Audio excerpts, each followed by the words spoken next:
This is Kim Meyer, host of Choose to Rise. Thanks for listening to the following broadcast on Public House Media.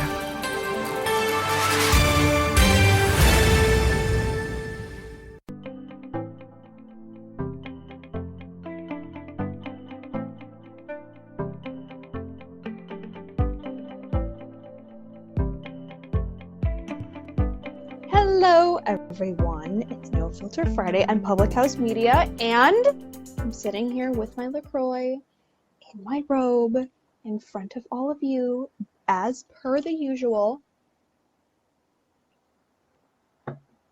to talk about all things #MeToo that have happened this week, but are more or less the current running theme of Me Too. Oh, David Bobkey, is that you? Did you just come in? Hopefully that was you. All right, I'm going to take a second and share the show. I got a new phone yesterday. I don't know how to use it. This is not going quite how I planned. Trying to go from a Samsung to a Google phone, and it's not going well, kids. It's not going well. Show is shared, and I can do it from my phone again. Sound is good. Oh, fantastic, because I tried to use these headphones this morning and it did not work. It didn't work at all. So yay for good sound, and I can share the show from this phone. We're basically killing it. Oh, hello, all the people that just came in. Just leave me a comment or something, because I can see the number going up, but I can't, other than David, I don't know what's going on. It's really depressing. Anyway, so last Friday we talked about Harvey Weinstein, Schmarvey Weinstein, as per the usual. When do we not talk about him? But then on Saturday it was my birthday, and outside of all of the regular birthday love that I got, which this year I felt was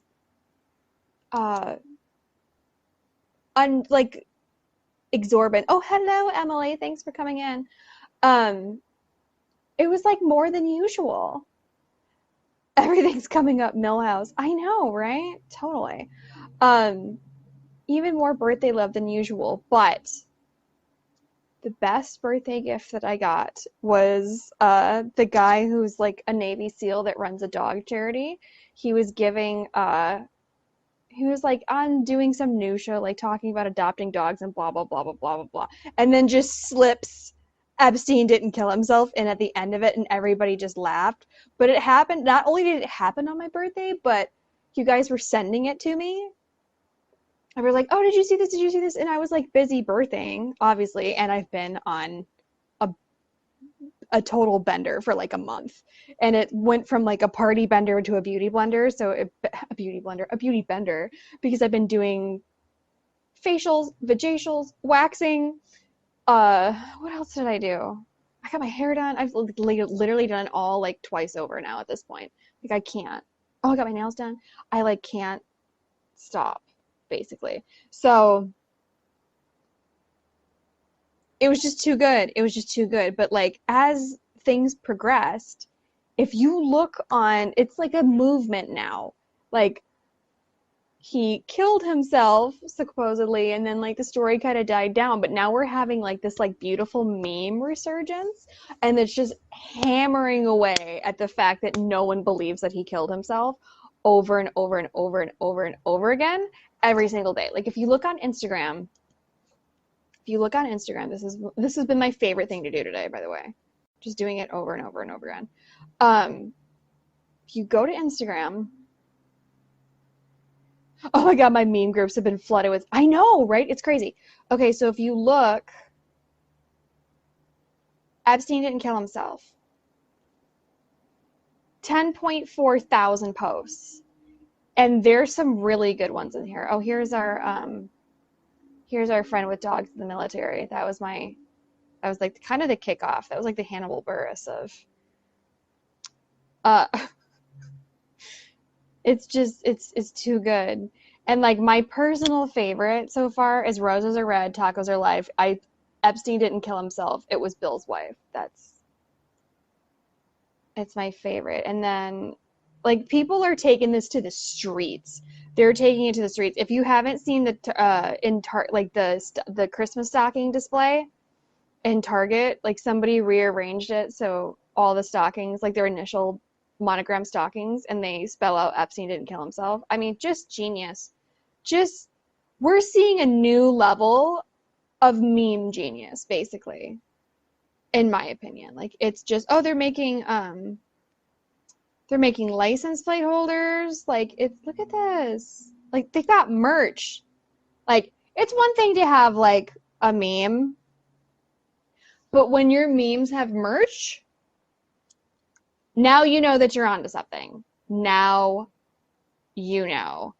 It's just been, it thrills me. It makes me so happy. So happy to see the group love and all of the memes that are going from this epic wasteland of pedophilia. But anyway, so back to the story at hand. Amidst all of this craziness, there's yet another Weinstein story that broke that we didn't even have time to cover last week, because the show writes itself, and like I can't even deal with it, basically. Me too. All right, so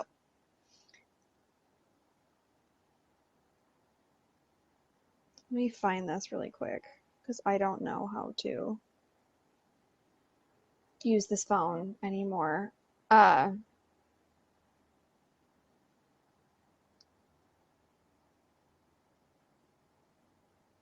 Okay, so this came out 19 hours ago, but this story broke not a little while back, but like not this week. But it's kind of been brewing. So this is from NBC News has a page called the hashtag #MeTooReckoning, and that's where all of the, not all of it, because as you know, we do the real Me Too news around here, but like what the mainstream media is like willing to print, basically. And it talks about how Rowena Chu's Weinstein allegations highlight the issue of race and sexual assault. It does. I'm not going to say that it doesn't, but I think her story is interesting and unique because she's super specific about what happened. And she was an assistant. And we often talk about how, you know, he casts excuse me. He casts actresses. I'm getting old, okay? I just turned 31 and I get tired at 9 o'clock at night and I want to go to bed. It's terrible. It's terrible. I can't even do my show anymore without yawning. It's horrible. Anyway, she was an assistant, and we always talk about how Harvey's thing was like casting like name actresses and roles and then be like, okay, you're going to suck my dick now, and if not, you're going to be off the movie. Of course, a predator's gonna predator. That's just what they do. And her story really highlights the power aspect of it, and it's not even necessarily about the sex. It's about the power that comes from raping somebody or taking advantage of somebody, molesting somebody, assaulting somebody. You get the idea. So we're gonna read a little bit of this. Because this woman had an NDA, and she, I guess maybe the time has run out on it or something, or she just doesn't care anymore. I don't know. We'll see. So anyway, decades after Rowena Chu alleges that she was sexually assaulted by Harvey Weinstein, she wrote an op-ed article for the New York Times, opening with words that may have felt pointed or shocking to some, but gut-wrenching and too familiar for many Asian women. Harvey Weinstein told me that he liked Chinese girls, wrote Chu, who is British Chinese. Her parents immigrated to the UK from China. She grew up in London. He liked them because they were discreet, he said, because they knew how to keep a secret. That describes Harvey's favorite kind of chick to a T. I mean, keep the open secret. Hours later, he attempted to rape me. Race sits at the core of Chu's story. Harmful, erroneous stereotypes attached to Asian women played into Weinstein's alleged abuse of her. According to Chu, Race also comes into play through specific Chinese cultural values and taboos that made it notably difficult for Chu, a former Miramax employee, to process and eventually speak out about what happened to her, she told NBC News. Oh, hello, Erin. Thanks for coming in. She says that I really strongly believe that it took me much longer than other victims to think, am I prepared to live with the repercussions of speaking out? She said, it took me a full 2 years. People are like, why didn't it take you that long? And I always feel like my answer should be, how did I come to that position so quickly? Because I think of myself as an Asian person and as a really terrified individual in October 2017. It's a really big journey to come into in just 2 years. Weinstein has denied the attempted rape took place, instead of claiming he had a consensual 6-month physical relationship with her. I mean, the numbers on this. I mean, the one thing, it was like 1 or 2 people that did this, but it's like, we have dozens and dozens and dozens of people with all matching stories, and you were in a consensual physical relationship with all of them?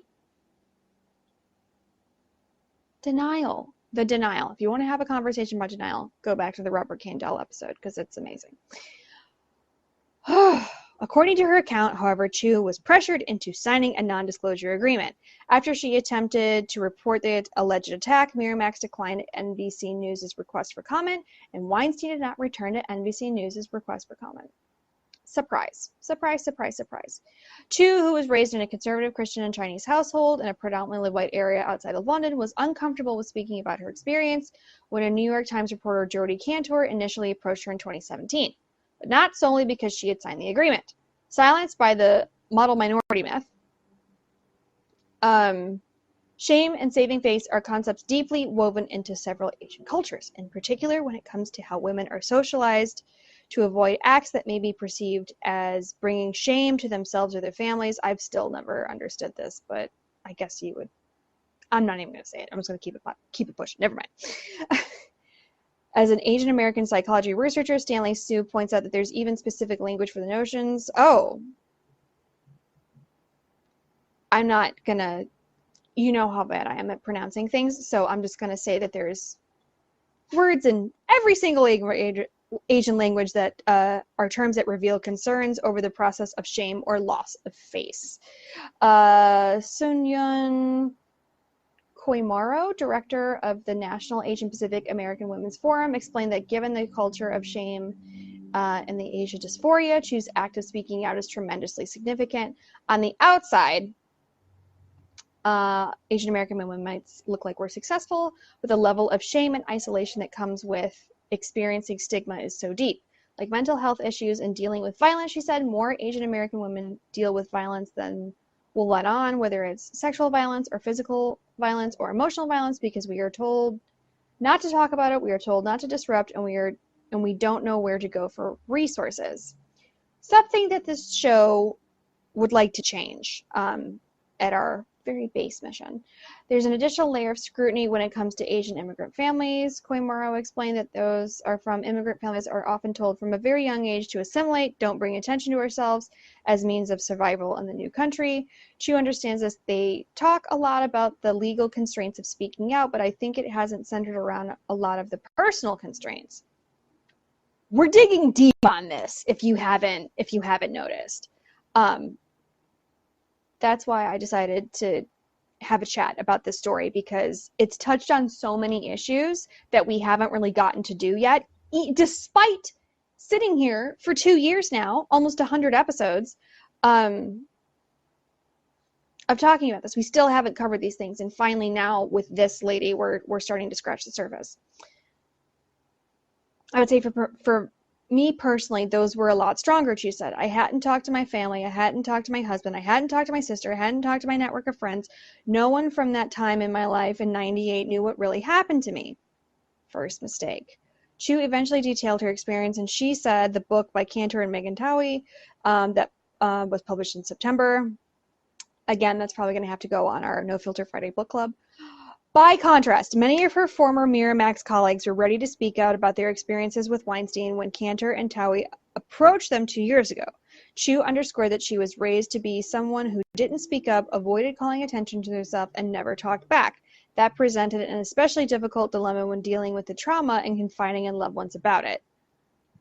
I will say, as somebody who's been across the world and back a few times interviewing people that have survived these things, I can tell you with impunity that the people that make it to the other side, because you never really recover from it, people that make it to the other side of it have a support system, whether it be friends, family, whatever, it kind of doesn't matter, and a relationship with God.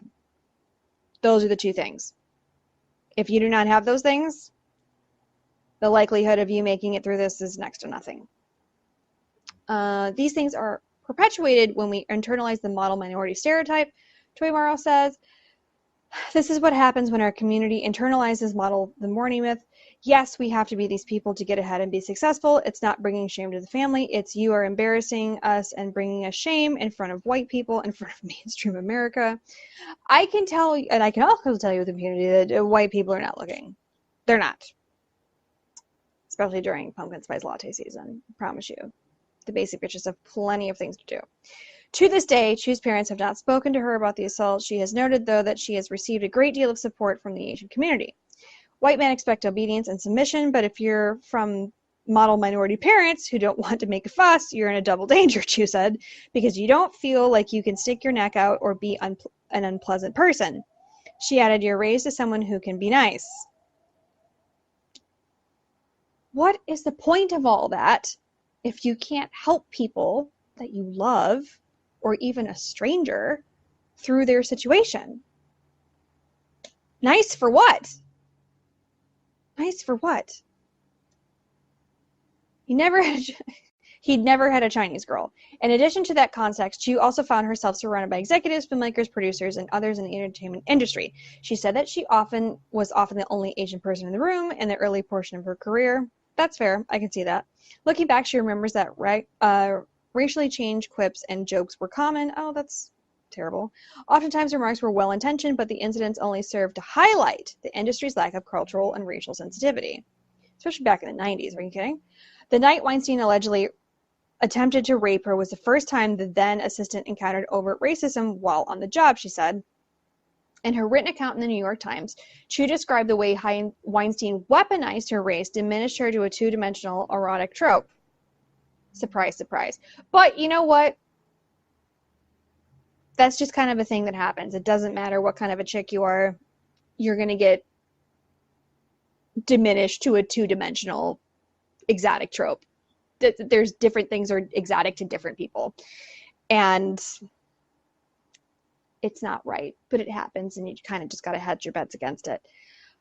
My ethnicity initially marked me as a different and inferior, he assured. The then colleague Zelga Perkins said he wouldn't harass me because he didn't, as I remember it, do Chinese or Jewish girls, Chu wrote. Then later he turned around and defined me in terms of sexual eroticism, telling me that just before he tried to rape me, that he had never had a Chinese girl. Ugh! I've heard this story so many times. It wasn't the first time Chu had heard that I've never had a Chinese woman line. She said, like many Asian women living in the West, she said it wasn't an uncommon comment directed at her in London bars when she was younger. Regardless of who spoke that line or the version of they used, she believed that underlying purpose was the same, dehumanization.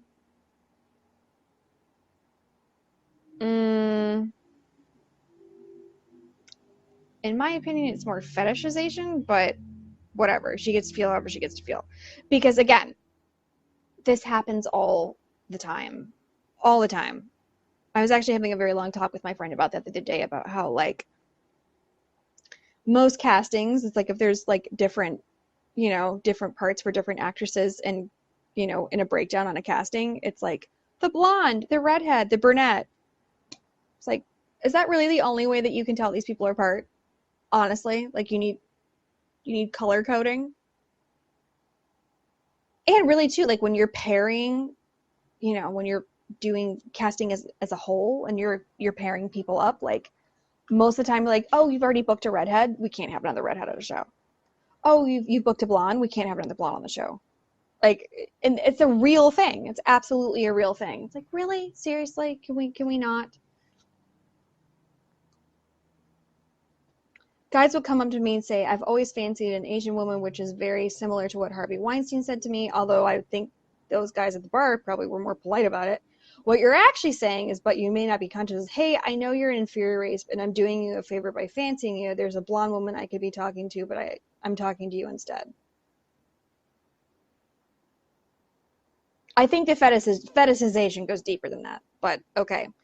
Geishas and prostitutes with hearts of gold. Experts say the fetishization of Asian women that permeates both bar-side catcalls and Weinstein's alleged comments to Chu is rooted in a toxic mix of imperialism, discriminatory immigration legislation, and problematic representations on screen. I think it's more so the latter. This I don't necessarily need to explain to you, but let me go down to where okay, so let me get down to here. While Chu's account of her experience was covered by numerous outlets, the majority highlighted the chronological events of the traumatic night Weinstein allegedly tried to attack her at the Venice Film Festival in 1998. Very few directly address Chu's race at any angle. For the most part, her Asianness is glossed over or mentioned as an aside.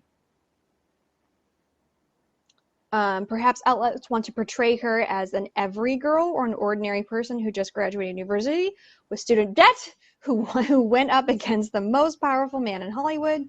Chu said, in doing so, the intersectionality of her experience is neglected, according to Choi Morrow. Okay, so speaking of the chronological series of events, apparently what had happened was with her is that she graduated and then somehow this Zelda lady from Miramax called and was like, hey, we need someone to be Harvey's assistant for this like European leg of festivals for Shakespeare in Love. I mentioned that movie specifically because it is like a specific detail. Shakespeare in Love was a big movie. It was a turning point movie for Harvey personally. So I can see how he was really high on his own supply during the festival of this. And the Venice Film Festival is no joke. So if you're getting love over there, it was very, very serious. And that was before that was back, in the days of Miramax when he still owned Miramax before he sold it. So it was a very, very serious time in the Weinstein come up, we'll say, 1998. When is the Venice Film Festival? It's not in the spring. I forget. Anyway, that's besides the point. So he was definitely high on his own supply. And she talked about how her first task was sitting right in front of him at a screening, and she was trying to move over so everybody could see, and he screamed at her to sit down with some expletives in there, and she said that she knew right then and there that she should walk out and not put up with this. But she did, because you can't get up and walk out of a screening. That's especially at a festival, that's not a thing. It's not a thing at all. Or even in Hollywood, if you just go see a movie regularly in Hollywood, you can't get up and leave during the credits. You don't know who's sitting behind you. It's just not something that you can do. It's just not possible, especially when you're sitting down front. Not possible. Student debt or not, doesn't matter. And she talked about how they continued that power dynamic of what kind of abuse that she would take, and then it turned into him saying, okay, come over, we have to go over scripts, or we have to go over production or whatever, and then him taking her clothes off and trying to rape her.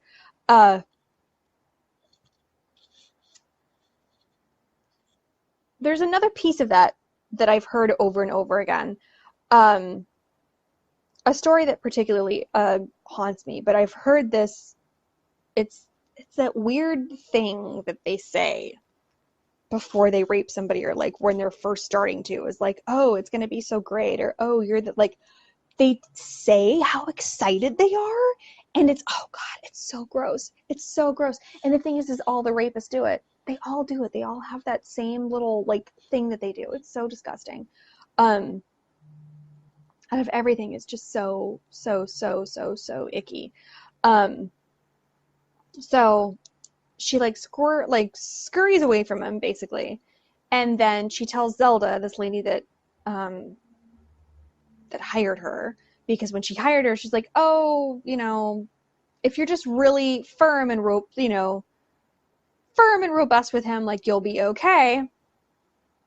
And this lady probably knew good and well what was going to happen, because it happens all the time to everybody. He can't seem to keep his hands to himself. He's incapable of controlling himself, basically.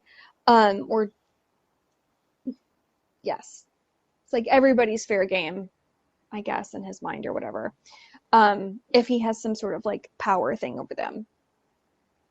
But runs and tells this Zelda lady. They end up having a freak out, but they're like, we're stuck in I think they were in Italy. Like, we're stuck at the Venice Film Festival. There's nothing we can do about this right now. They go home. They find a very small law firm that will agree to represent them for this thing. And then they end up in these horrible, horrible, horrible negotiation and interrogations for a settlement. And then they have to sign this NDA that I guess they never even were allowed to have a copy of. And it went for X amount of time, and they weren't ever allowed to say anything to anybody. And then they had to name specifically the people that already knew. It was like a whole rigmarole. And I guess she just like slipped back into her life and never said anything to anybody. And this Zelda lady had decided, oh, hi, Michael, thanks for coming in, had decided that they can't speak anymore because they're not legally like allowed to talk about the incident. So they decided that they had to part ways. It's like a whole thing. It's a whole interesting thing. But I think this woman got super, super, super, super specific, to the point of being like verbatim of what happened with her. And I think this is because most articles I really, really bag on of like, oh, they missed this and they missed that, and they just glossed over this tiny little piece of information, and that's huge. Normally, when I do this show, I talk about how horribly bad the mainstream media has it. This time, however, I think they nailed it. I think they did a really good job with this one. And that's something I say, #never. So hopefully, considering this is such a new story, like hopefully it will continue to develop and she'll keep talking, and this book from these two ladies will do well and we gotta keep all the juices flowing. You have to keep the momentum going. The momentum is on the upswing. The meme momentum is on the upswing for Jeff Epstein not killing himself. And hopefully the #MeToo momentum will keep plugging along if we can have news articles like these that actually have the real nitty-gritty and the nuts and bolts of it, because that's what really matters. That's how we get things accomplished. So, with that being said, I will see you all next week for another wild episode of No Filter Friday. In the meantime, check out other shows on the network like Choose to Rise and How to Write Good, and who else is that? CJ and Sal, all those fun shows that are far more fun than this show. Far, far more fun. Oh, Brian. Hi, Brian. Brian's my buddy. Thanks for coming in. And then what else was I going to say? Oh, and then another little announcement. So that Dylan Farrow episode that I did a few weeks ago exploded. It exploded. It's like my highest downloaded, most downloaded episode out of everything, which is crazy. Horseshit killed Epstein. Oh my goodness. Oh Lord, it's gonna be never ending. But you know what? Keep the memes coming, because they're gonna the memes shall change the world. They shall change the world. I believe in memes. I really do. So check out other shows on the network, and then give us a rating or something, wherever you get your podcasts. Give us a rating, throw us a star or two, or a comment, or a review, whatever. Share the love, and I will see you all next week for another ridiculous week in #MeToo news. See you later, kids.